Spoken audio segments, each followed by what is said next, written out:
Hello! Welcome back sa aking channel. Matagal ako hindi nakapag-vlog dahil nagkaroon kami ng kaso sa korte dito sa Alexandria, Egypt. Yung pag-vlog ko kasi, yung source ng kaso namin, kaya pinahinto muna ako ng asawa ko. So dahil matagal na ako hindi nakapag-vlog. After few months, ito yung first vlog ko. I-share ko sa inyo kung ano yung dahilan ng pansamantala kong paghinto. Punta muna tayo sa short history. May kapatid na lalaki yung napangasawa ko. Mas matanda sa kanya, nakapangasawa yun ng Egyptian. Nagkaroon sila ng 2 anak na babae. Simula pa lang ng pag-aasawa nila, dito na sila tumira sa bahay na to. At naging responsibilidad sila ng father-in-law ko. After 14 years ng pagkasasama nila, namatay yung lalaki at naiwan lahat ng responsibilidad sa father-in-law ko at saka sa asawa ko. Responsibilidad sa kanila mula sa pagkain, sa damit, sa tuition fees, at saka sa iba't iba pa nilang pangangailangan.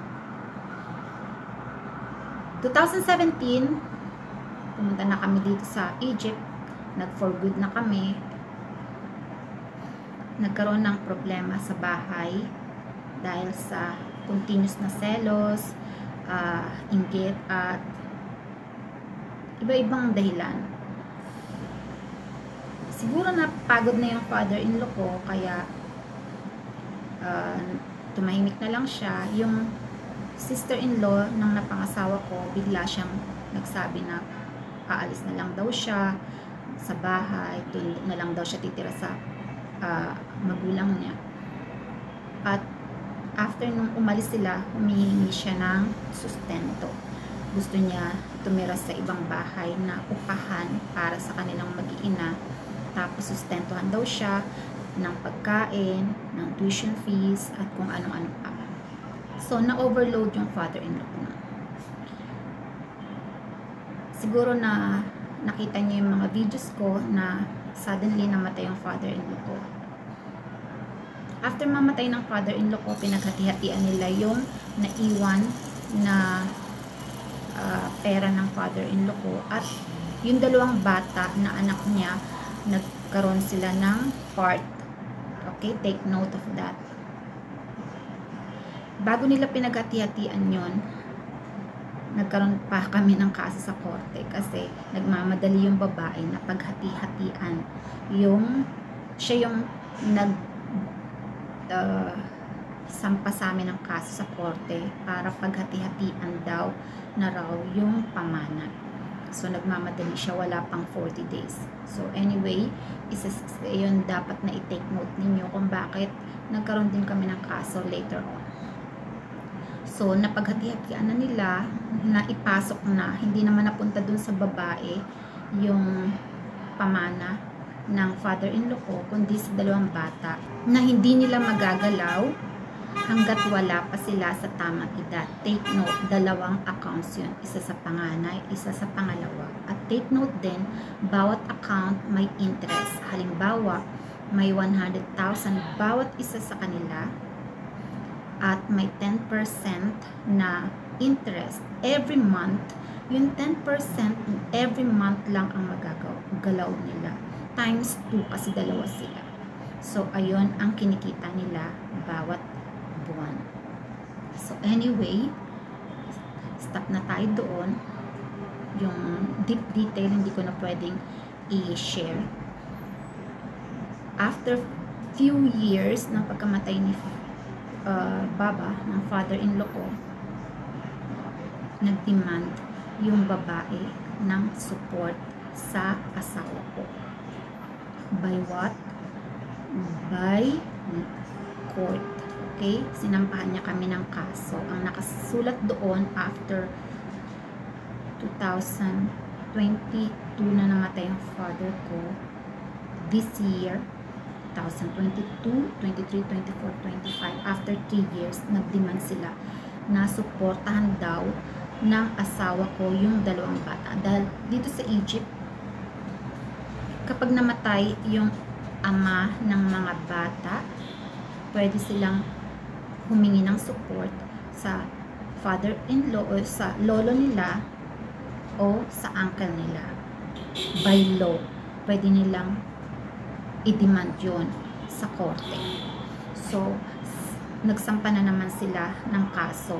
This is the third time. Kasi yung first case sa father-in-law ko, yung second case doon sa ang asawa ko dahil dinidemand nila na ipamigay na yung pamana. At ito yung third case na dinidemand naman nila na suportahan ng asawa ko yung mga pamangkin niya. So, ano yung nakalagay sa kaso? Suportahan yung pag-aaral, yung pagkain, yung lahat ng pangangailangan, halimbawa damit, sapatos, at kung ano-ano pa. Kanina, sinabi ko sa inyo yung mga vlogs ko, yung source ng kaso namin. Yes, dahil nawalan siya ng connection, yung babae, yung sister-in-law ng napangasawa ko, nawalan siya ng connection sa amin dahil sa kaso dito, sa father-in-law ko, kaso dito sa asawa ko, at ito yung pangatlo. Syempre, nag-cut yung connection nila. So, hindi na siya nakakapunta dito sa bahay, hindi na rin siya nakakatawag, at pati mga kapitbahay, wala na rin nagbibigay sa kanya ng informasyon. Nag-follow siya sa vlogs ko. Dahil yung mga vlogs ko pagkain, at saka yung one time, nagpumunta kami sa Dahab na medyo may kamahalan din yung travel namin. Yung mga anak ko na nag-aaral. So, binuo niya sa isip niya na may pera kami, pwede namin i-support sa mga anak niya. Take note, ang sabi ko sa inyo, naghati-hati na sila sa kanilang will, sa pamana. So, one day, Ramadan, kailan ba ang Ramadan? This year. Nakareceive kami ng papel galing sa korte, nakasulat doon na may dalawang kaso yung asawa ko. Isa sa panganay na anak niya at isa sa pangalawa na nagdidemand bawat isa doon suportahan ng asawa ko sa pagkain, sa tuition fee, sa lahat-lahat ng kailangan ng mga bata. So, diniman din ng court na bawat isa doon a-attend siya ng hearing. So, first hearing, umattend siya. Dinala niya lahat ng documents. Isa sa mga document na dinala ng asawa ko, yung bank of statement. Nakalagay doon kasi yung mga tinatanggap nilang interest. Ang hindi nila alam, yung statement nila sa bangko, pumupunta sa bahay namin.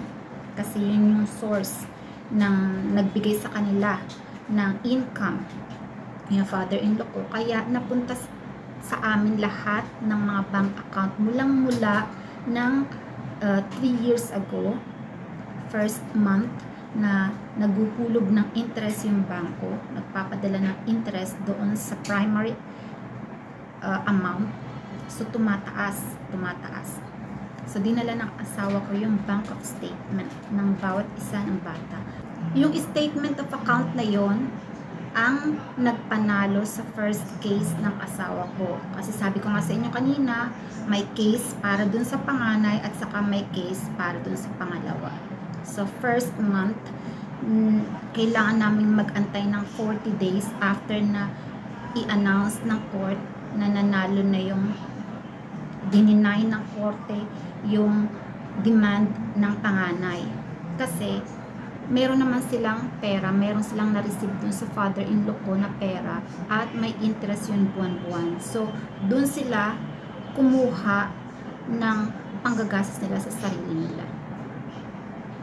Yung pangalawa, after 2 months naman, kaya tumagal talaga yung pagbablog ko kasi hinintay ko talaga yung dalawang kaso na yon na matapos. Ayun ang pinakiusap sa akin ng asawa ko, hintayin lang daw yung kaso, alamin lang namin kung ano yung magiging result, saka ako mag-continue mag-vlog kung whatever. So, Yung pangalawa, same thing din ang result, dininay dahil rin sa income nila na pumapasok buwan-buwan. So, nagtataka siguro kayo kung bakit ang uncle, responsibilidad niya yung mga pamangkin niya. Yes, dito sa Egypt, ganon. May law, ganon. Pero, kung may nakikita naman yung korte na proof na mayroong income yung umihingi ng support, i-deny niya, katulad ng nangyari sa amin. So, nag-antay ako na matapos yung kaso kasi meron pa yung 40 days na pwede silang humabol, pwede silang mag-demand ulit kahit na i-announce pa na deny ng korte. So, nag-antay ako, kaya dumating, umaba ng ilang buwan yung pag-stop ko sa pag-vlog. Ayan ang reason kung bakit ako hindi nakakapag-vlog. Dahil yung vlog ko talaga na masasarap daw yung pagkain na binablog ko. Ang reason, ang source. Okay? Saan ko naman yan nalaman? Saan namin yan nalaman? Saan nalaman ng asawa ko yan?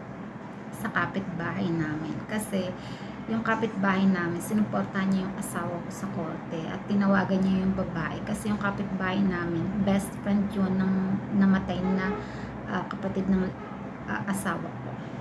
So, sabi niya, bakit mo naman pinipressure yung uncle, may mga anak din na babae, may sinusuportahan din. Ngayon, after few months, malaya na ulit akong makakapag-vlog. Mai-share ko sa inyo ulit yung mga experiences ko, yung mga recipes, yung mga activities namin, at masasagot ko na ulit ang mga katanungan ninyo, yung mga question and answer, diba? Salamat sa inyo at salamat ng marami sa mga nagtatanong at nangangamusta. Hanggang sa muli, kita-kita ulit tayo sa pagsisimulang muli ng aking channel. Have a nice day. Bye.